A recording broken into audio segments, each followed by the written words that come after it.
You are not here because you are curious.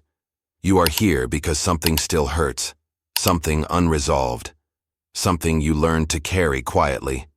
You have read, you have practiced, you have understood the theory, and still, the restlessness returns. Understanding did not silence it.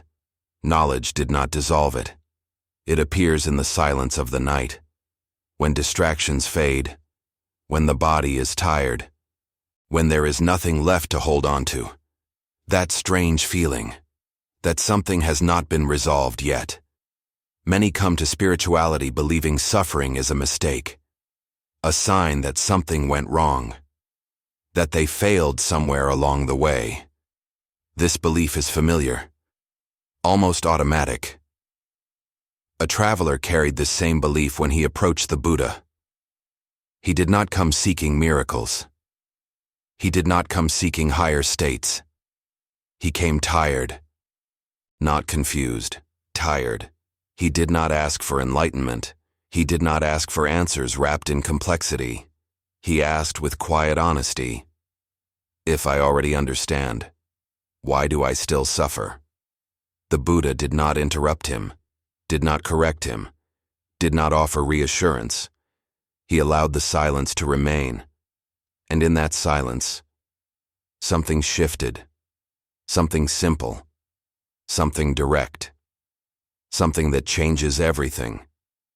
It was in that silence that the Buddha passed on to him the most important teaching he would ever receive. You do not suffer because something went wrong. You suffer because you expect experience to be different from what it is, different from what arrived, different from what stayed, different from what you were given.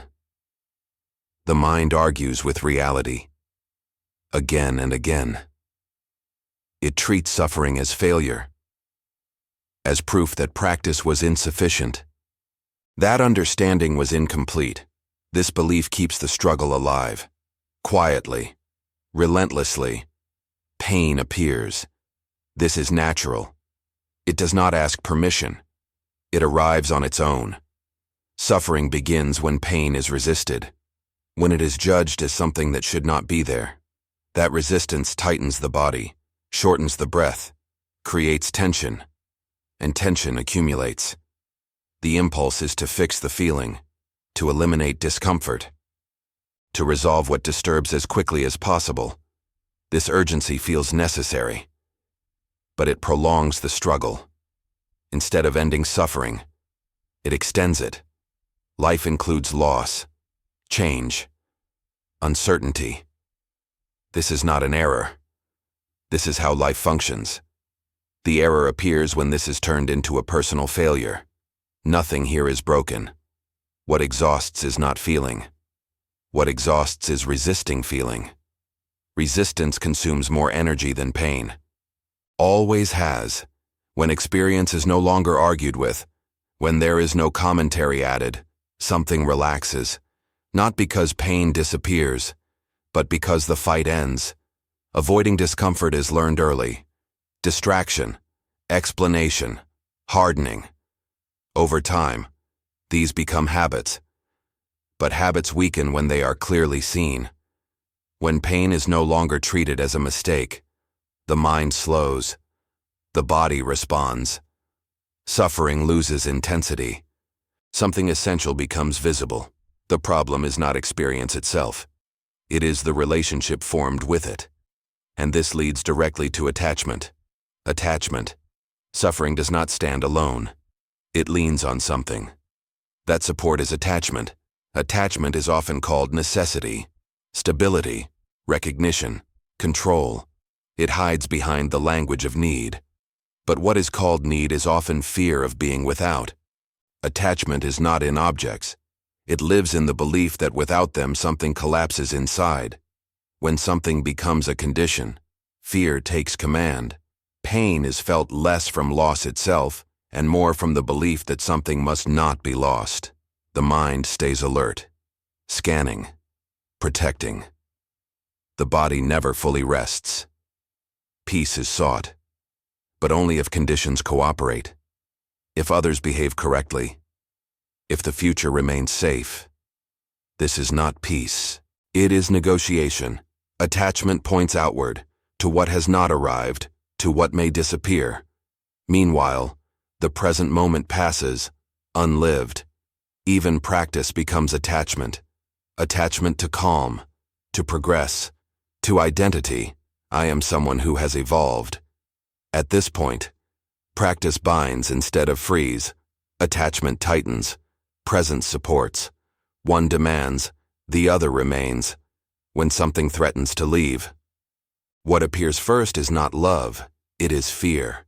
And where fear dominates, dependence follows. Releasing the idea that something is required to be okay does not collapse the world. What collapses is the inner grip. Breath deepens. The body responds. The fear is that without attachment nothing remains. But what remains is not emptiness, it is space. And this reveals the most refined escape of all. Escape is not only from pain, it is from direct experience. When discomfort arises, the mind moves forward. Meaning, explanation, practice, solution. This movement appears wise, but often, it is avoidance in disguise. Spirituality becomes shelter, safety, distance. Meditation becomes a way not to feel. Observation becomes a way not to touch. Understanding becomes a way not to pass through. This is subtle, but powerful. Used this way, practice anesthetizes. Presence is replaced by absence from what hurts, and whatever is avoided returns. With more force. Pain does not ask for answers. It does not ask for improvement. It asks for contact. Resolving too quickly interrupts the process, and whatever is interrupted remains stored in the body. States are pursued. Permanent calm. Endless clarity. But states change. Freedom does not depend on states. Chasing them is rejecting what is here. Rejection creates division. Division creates tension. Tension sustains suffering. True practice does not remove emotion. It removes the need to escape emotion. When practice stops protecting and starts allowing, presence returns. There are no fireworks, no announcement, only less struggle. And this makes resistance visible. Feeling is not the problem.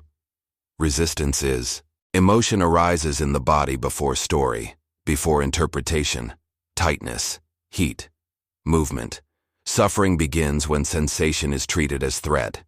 Control follows, explanation follows, escape follows. This response is learned early. Feeling was unsafe. Expression was weakness. Over time, this becomes reflex. Emotion wants to move, not to stay. It passes when space is available. It hardens when resisted. Contraction teaches the body to remember. The mind repeats the pattern. The fear is being overwhelmed. But awareness is never swallowed. It remains intact.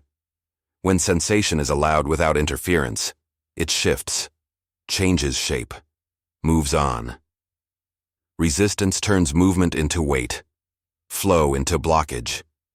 Understanding emotion is not required. Fixing it is not required.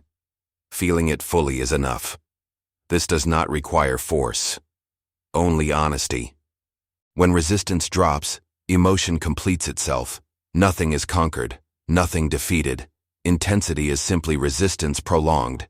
When fighting feeling ends, something fundamental is revealed. Experience continues, suffering does not.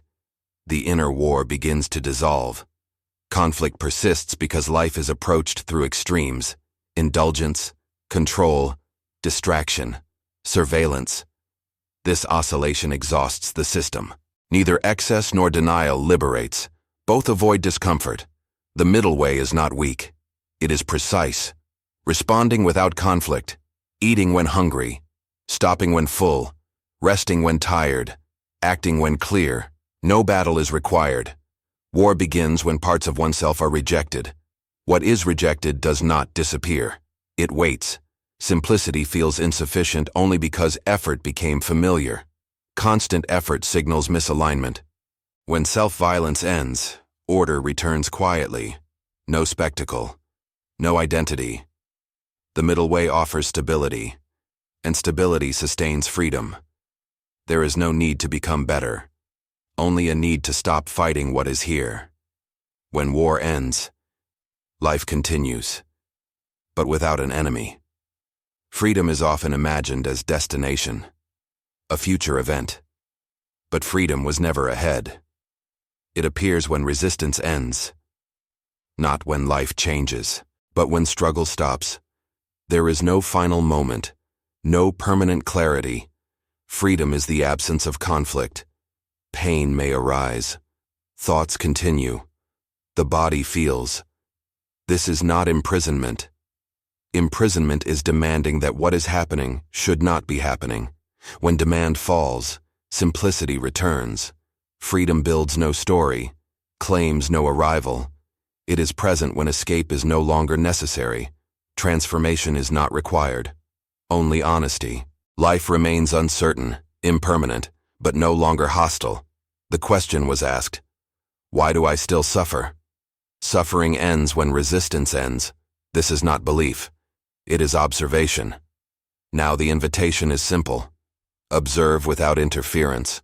Resistance, attachment, escape, they do not need to be removed, only not followed automatically. When experience is allowed without conflict, something lightens. Life continues. The burden does not. There is nowhere to arrive, only a turning toward what is already here. If this teaching reached you, support its path. Like, subscribe, remain present. The teaching begins in the next moment.